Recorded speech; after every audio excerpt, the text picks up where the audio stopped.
Olá pessoal, tudo bem? Nunca fiz live de Instagram, nunca. Olha que já trabalhei como repórter na rua, já entrevistei muita gente bacana, já entrevistei até a presidente Dilma Rousseff, já fiz muita coisa, mas assim, nunca fiz live não.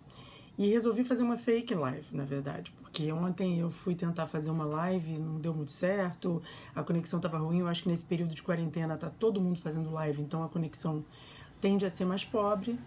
Então eu tô aqui para falar, depois eu ouço os comentários. Eu sou muito ligada, é muito fácil se conectar a mim, então qualquer dúvida, qualquer coisa que vocês queiram trocar, eu tô por aqui.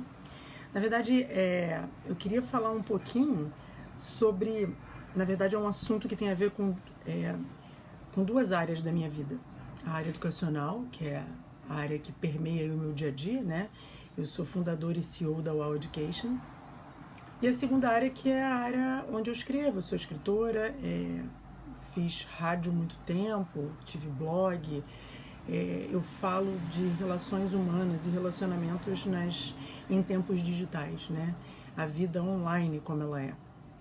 Esse ano eu lanço meu primeiro livro, vai atrasar, óbvio, por conta de tudo que a gente está vivendo, mas o assunto é esse. Então, o que a gente está vivendo agora me interessa nos dois campos da minha vida, né? A gente foi atropelado aí pelo coronavírus, né? Por essa doença que não para de crescer, assustadora, que está fazendo todo mundo ficar em casa e rever muito do que faz. Eu sempre, como executiva, eu sempre apostei no trabalho remoto. Era muito criticada por gente até da minha equipe, que eu apostava demais nisso. Eu sempre achei que o cara em casa estava feliz, não tinha que pegar um ônibus cheio. Se ele me provasse que era o perfil dele trabalhar de casa e produzir, era melhor para mim e para ele. Isso funcionou com muita gente em muitas áreas da empresa. Eu sempre apostei nisso. Quando eu dei aula para adultos, eu implantei um modelo 100% online. A gente teve uma turma, a gente foi até o final com essa turma, foi bem legal. Depois eu não tive fôlego de continuar porque não era o meu produto principal, né? Eu trabalho com crianças, quem me conhece sabe, a gente desenvolve sistemas bilíngues para escolas, e aí adulto passou a ser uma segunda prioridade naquele momento. Mas uma coisa que eu faço desde 2018 é um modelo híbrido, né? Blended Education, com adolescentes a partir de 12 anos. Os nossos alunos têm 3 horas de aula presenciais e 1 hora de aula online. Isso já vem assim, ele já tem esse hábito. Então, com os adolescentes, a quarentena foi uma virada de chave muito fácil. Eles já faziam 1 hora por semana, passaram a fazer 4, né? E estão indo muito bem. E todo dia tem um desafio novo, né? Agora a gente está pensando em provas e testes, como é que a gente vai fazer, corrigir, como é que a gente vai entregar essas provas para eles, como é que a gente vai garantir que as provas são feitas da maneira que a gente precisa que sejam, né? E a gente vem vencendo aí os desafios. O nosso maior problema foi com a educação infantil, né? A gente entregar um produto que funcione, que apresente resultados no momento em que as crianças estão em casa. E aí a gente vê uma casa completamente diferente. A gente vê pais e mães enlouquecidos, né? Muitos têm suporte de diarista, de secretária doméstica, perderam esse suporte, as pessoas estão trancadas em casa, então eles estão fazendo trabalho doméstico, né? Que países de primeiro mundo, normal, ninguém estranha, né? Alguns aqui estão estranhando porque a nossa cultura ainda não é essa, pode ser até que passe a ser. Aí você tem as crianças em casa, você administrando a rotina delas, você administrando as aulas delas, é o famoso homeschooling que muitos americanos já fazem com seus filhos, mas o homeschooling conta com profissionais, com pessoas em casa que já têm um esquema de vida organizado. Não foi um homeschooling por conta de um vírus, foi um homeschooling planejado. Né? A pessoa pode não ter diarista, pode fazer o serviço de casa, mas ela sai de casa, ela leva o filho para nadar, ela leva o filho no parque para jogar e ela faz um homeschooling. No nosso caso, a gente está confinado, os pais estão mudando de hábitos e estão tendo muitos, a grande maioria, que trabalhar em casa também. Então a empresa deles foi para casa, eles estão fazendo home office e homeschooling, né? Os dois ao mesmo tempo. Então, assim, qual é a nossa missão da UAU? Tentar ajudar, tentar minimizar esse homeschooling e entrar ao vivo com as crianças, que foi um grande desafio, né? Tem muita gente que não tem essa coragem e não, vou mandar as atividades, os pais fazem. A gente está entrando ao vivo e botando a cara a tapa, porque põe. O professor está ali falando, o pai está ouvindo, o pai vai fazer críticas, o pai vai, olha, ele falou aquilo ali errado e tal. Coisas humanas que acontecem, ainda mais num período desse, mas que a gente se expõe muito mais. Ok. Então a gente está atacando de todas as áreas, né? E eu venho também, como escritora, observando o mundo à minha volta. No início, uma empolgação, logo que foi decretado o isolamento social, eu falei, vai chover foto de comida no Instagram, vai chover foto de canto da casa, porque as pessoas têm uma necessidade de mostrar o que é delas. Eu não estou me excluindo disso, de jeito nenhum. Não sou melhor que ninguém, aliás, não pretendo ser influenciadora de nada, nem autoridade em nada. Estou aqui numa necessidade de compartilhar um tema que eu estou vivendo diariamente, que eu sei que pode ter gente querendo conversar sobre isso também. E aí é um ponto de partida, né? É um gatilho para a gente começar a trocar mais ideias a respeito disso. As crianças estão se readaptando em casa, os pais também. E uma coisa que a gente percebeu nisso tudo foi um despreparo geral. Tipo, tem uma expressão em inglês muito legal, I didn't see it coming, eu não vi isso vindo, né? Então ninguém viu isso vindo, e na verdade isso veio, essa onda veio, e as pessoas não têm nem, a grande maioria, eu tenho a impressão que achava que esses termos e tudo que a gente fala era uma coisa para técnico, para quem lida com TI, para quem lida com inovação. Não, eu trabalho no serviço público, eu sou advogada, eu sou isso, eu sou médico, eu não preciso saber nada disso. E, na verdade, essa alfabetização digital, essa inclusão digital é para todos, né? Como há anos atrás eu entendi que programação não é para programador. Todo mundo no futuro vai ter que programar um pouquinho. E eu sou de uma geração que nasceu analógica, né? Os que nasceram digitais têm menos dificuldade. Eu nunca me excluí. Assim, não me acho geek, não me acho high-tech, mas estou aí na média tentando me entender com esse mundo digital. Mas existe gente até de gerações mais novas que a minha que estão completamente perdidos nesse período. Com terminologia, certas nomenclaturas, com tudo. Existe uma coisa que está me agoniando de pena de ver as pessoas perdidas. Né? Você fala assim, olha, eu tenho uma plataforma de atividades online para os alunos. Aí o pai vai lá e entra achando que ele vai ter uma aula ao vivo. Então, o online para ele é interação ao vivo. Então, existe toda uma coisa de trabalhar também a terminologia com essas pessoas. Porque o que eu penso é que eu ouvi minha mãe dizer muito tempo assim, estou muito velha para aprender isso. E acho que de tanto nos últimos tempos ouvi ela falar, eu cheguei à conclusão do contrário. Eu acho que pelo menos hoje, não sei se na época da minha avó era assim, mas pelo menos hoje, todo dia é dia de aprender. E até a véspera de morrer, eu acho que a gente deve contar com aprender algo novo. Né? A gente tem muitos meios, os meios digitais em torno da gente. A gente tem muito professor que não é o professor formal. E a nossa teimosia, a gente vai deixando de lado o nosso fechamento para coisas novas. A gente vai destruindo e deixando janelas abertas e deixando o novo entrar. É difícil? É. É desafiador? É. Mas a gente tem que entender que as coisas tecnológicas, elas têm muito de intuição, elas são muito autoexplicativas. A gente é que se nega, a gente põe uma venda e diz, não, vou aprender, isso não é para mim, isso é difícil, mas a gente tirar a venda e ir com calma, a gente vai conseguir aprender. Até porque no santo YouTube tem tudo que é tutorial, tem tutorial para tudo que vocês imaginarem. Em português, então se seja gente, não estou sabendo entrar no Hangout, não sei nada sobre esse Zoom, vai lá que você vai achar algum vídeo que vai te explicar, com paciência você vai entender. Você vai sempre achar alguém que pode te explicar alguma coisa. Você vai sempre achar grupos, você vai sempre achar gente bacana e solidária, né? Então, assim, não acho que dê para desistir. Mas eu realmente fico assustada o quanto o ser humano, em geral, nós somos comodistas. A gente viu tudo vindo, a gente não se preparou e agora, de repente, a gente está tendo que trabalhar com o inimaginável. Uma vida toda virtual, né? A gente só tem contato físico, as pessoas estão na casa da gente, assim mesmo com muitas restrições. Se todo mundo tiver em isolamento total, ok. A gente tem aí um contato físico normal. E o brasileiro gosta de se tocar, de abraçar. Se existe algum tipo de vetor na família, alguém que esteja saindo e voltando, esse relacionamento já é distanciado, deve ser distanciado para não passar o vírus.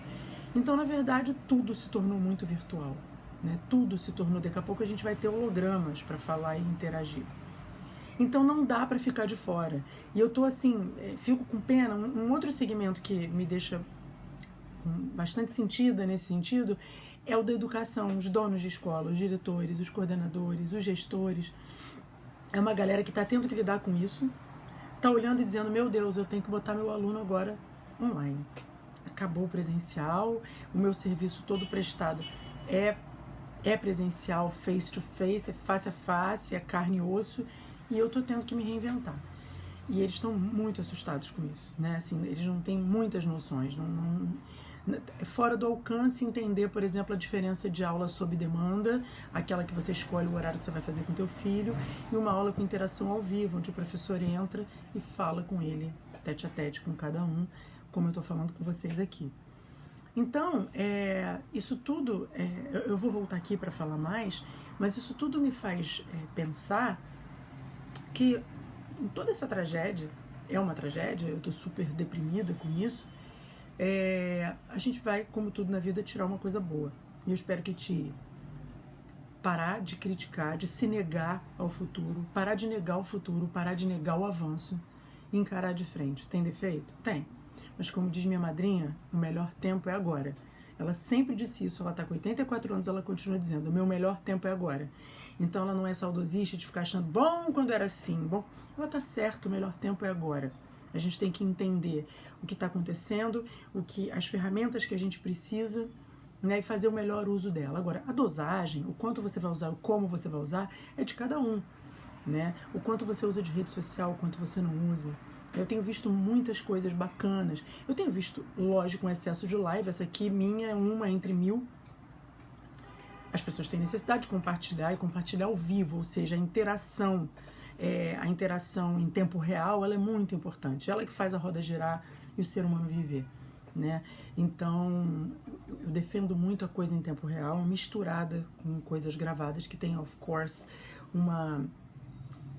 claro que tem um preparo melhor, né? Um fio condutor mais fácil do que o ao vivo. Agora, as redes sociais, eu acho que elas têm que ser usadas com critério, mas quem sou eu para achar? Cada um usa como quiser, não estou aqui para julgar ninguém. Mas uma coisa que aí eu julgo sim, é que eu acho que a rede social tem que ser usada com parcimônia no sentido do conteúdo que vai ser postado, né? Não está na hora de ódios. Então, assim, a gente pode odiar um monte de coisa, a gente pode estar chateada com o presidente, a gente pode estar chateado com um monte de gente, mas não está na hora de incentivar isso. Acho que está na hora da gente tentar ser equilibrado, flexível, para poder se juntar. Todo mundo está junto nesse maldito barco furado, né? O barco está afundando.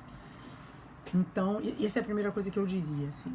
A segunda coisa é que eu acho que a gente tem que ter uma sensibilidade que a gente prega tanto quando a gente está na escola com os nossos alunos, né? Trabalhar empatia, trabalhar a percepção do outro, sensibilidade. Então, assim, eu não sou religiosa, formalmente religiosa, tenho crenças, tenho valores, né? Acho que isso é muito relativo, mas eu admiro pessoas, admiro condutas, sobretudo as ações dessas pessoas, mais do que as palavras. Eu gosto muito de alguns ditos do padre Fábio de Mello.